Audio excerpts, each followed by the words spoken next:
Hi hello నమస్తే వనక్కం ఆదాబ్ welcome back to my channel Rakesh universe. So ఇప్పుడే నేను మిస్టర్ మూవీ బచ్చన్ చూడడం జరిగింది.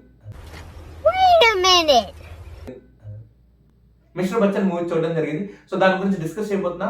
సో అంతకన్నా ముందు మీరు ఛానల్ కొత్త అయితే దయచేసి సబ్స్క్రైబ్ చేసుకొని కింద బెల్ నోటిఫికేషన్ ఆన్ చేసుకొని సో దట్ నేను ఎప్పుడైనా వీడియో అప్లోడ్ చేస్తే డైరెక్ట్ మీకే వస్తుంది. సో దట్ మీరు డిసైడ్ చేసుకోవచ్చు వెదర్ మూవీకి వెళ్ళాలా వద్దు అనేది. So without any further delay let's get started. So అనగనగా ఒక ఊర్లో ఐటీ రైట్స్ జరుగుతూ ఉంటుంది. దాంట్లో మన రవితేజ సార్ అదే మిస్టర్ బచ్చన్. సో తను ఒక ఇంట్లోకి వెళ్ళి రైడ్ చేసి మనీ అంతా సీజ్ చేస్తారు. సో దాని వల్ల తను జాబ్ పోతుంది. సో జాబ్ పోతూ ఉండగా తను వాళ్ళ ఊరికి వెళ్ళి సెటిల్ అవుతాడు. జాబ్ పోయింది కాబట్టి అక్కడికి వెళ్ళి పాటలు గట్టా పాడుతూ ఉంటాడు. ఎందుకంటే తను పాటలు పాడడం చాలా ఇష్టం తనకి. అండ్ తను మిస్టర్ బచ్చన్ ఫ్యాన్ కూడా కాబట్టి. సో అలా టైటిల్ జస్టిఫై అవుతుంది మిస్టర్ బచ్చన్ నామ్తో సునాయోగా మిస్టర్ బచ్చన్. ఈలోగా ఇలా ఇదంతా జరుగుతూ ఉండగా మన లవ్ లైఫ్ జిక్కి అదే భాగ్యశ్రీ బోసే పరిచయం అవుతుంది. సో వీళ్ళిద్దరికి లవ్ ట్రాక్ అవన్నీ జరుగుతూ ఉంటాయి. అండ్ మ్యారేజ్ దాకా వెళ్తుంది. కానీ మ్యారేజ్ చేసుకోవాలంటే జాబ్ అనేది ఇంపార్టెంట్ కదా. సో జాబ్ కావాలి కాబట్టి ఈ మధ్యలో ఐటీ డిపార్ట్మెంట్ తనకు ఫోన్ చేసి చెప్తుంది ఇలాగా ఒక ఇన్ఫ్లుయెన్షియల్ పర్సన్ని మీరు అరెస్ట్ చేయాలి అండ్ తన దగ్గర ఉన్న గోల్డ్ అండ్ మనీ అంతా సీజ్ చేయాలని. సో తిను మిస్టర్ బచ్చన్ ఆ ప్లాన్ ఎగ్జిక్యూట్ చేసాడా, సక్సెస్ అయ్యాడా లేదా ఫ్లాప్ అయ్యాడా అనేదే మూవీ ప్లాట్. అంతకు మించి చెప్తే అది స్పాయిలర్ అవుతుంది కాబట్టి నేను ఎక్కడితో అది వదిలేస్తాను.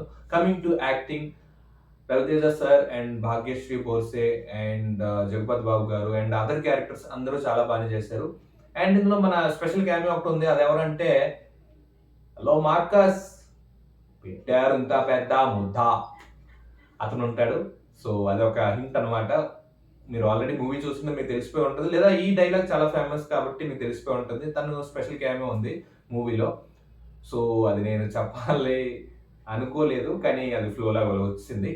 డైరెక్షన్ బై హరీష్ శంకర్ కూడా చాలా ఓకే అని అనిపించింది. And coming movies Ustaad Bhagat Singh.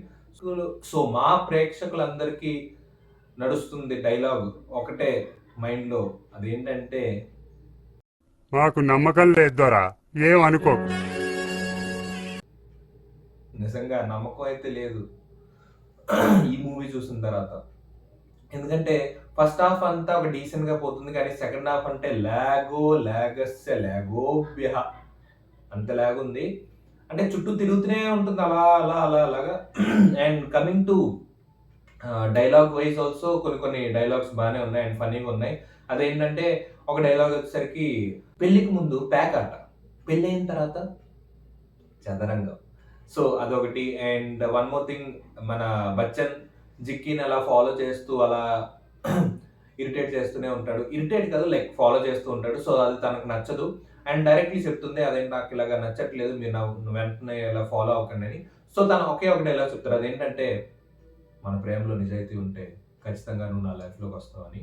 So ఈ ఒక డైలాగు మీరు అంటే మూవీస్ నుంచి మనం చాలా నేర్చుకోవచ్చు. సో ఇదొకటి నేర్చుకోండి గైస్. సో ఏంటంటే ఎవరినైనా మీరు ప్రేమిస్తే అది ఎక్స్ప్రెస్ చేయండి, తప్పలేదు. కానీ అవతల వాళ్ళ అభిప్రాయాన్ని కూడా మీరు రెస్పెక్ట్ ఇవ్వండి. ఎందుకంటే మీరు ఎంతైతే ట్రూగా జెన్యున్గా చేస్తారో అది నమ్మితే వాళ్ళు కూడా ఫ్యూచర్లో మీ లైఫ్లోకి వస్తారు. అదైతే నేనైతే నమ్ముతాను పర్సనలీ. సో డివేట్ అవ్వట్లేదు సరే. So and coming to other things, music by Mickey J mayor is also okay అని అనుకుంటాను. ఎందుకంటే అంతేం లేదు మ్యూజిక్. అండ్ ఇందులో ఒక్క పాటే బాగుంది, నాకు నచ్చింది. అదేంటంటే నల్లంచు తెల్లచీర. ఓ ఇలా చెప్తే మీకు అర్థం అవుతుంది కదా. ఇంకోటి ఒక హింట్ ఇస్తా, ఆ పాట అనమాట. సో అదొకటి బాగా అనిపించింది నాకు ఒక సాంగ్. అండ్ ఓవరాల్ ఈ మూవీకి వచ్చేసరికి మనం రేటింగ్ ఇవ్వాలంటే 2.75/5. సో మీరు కనుక రవితేజ సార్ ఫ్యాన్ అయితే ఖచ్చితంగా థియేటర్కి వెళ్ళండి అండ్ మీకైతే నచ్చుతుంది అని అనుకుంటున్నా. But ఓవరాల్లీ it's okay one time watch అనే చెప్పాలి. ఇంకా ఇంతకు మించి చెప్పడానికి ఏం లేదు మూవీలో. సో అంతే గైస్, ఈ రోజుకి ఇంతే. నెక్స్ట్ వీడియోలో కలుద్దాం. Bye bye.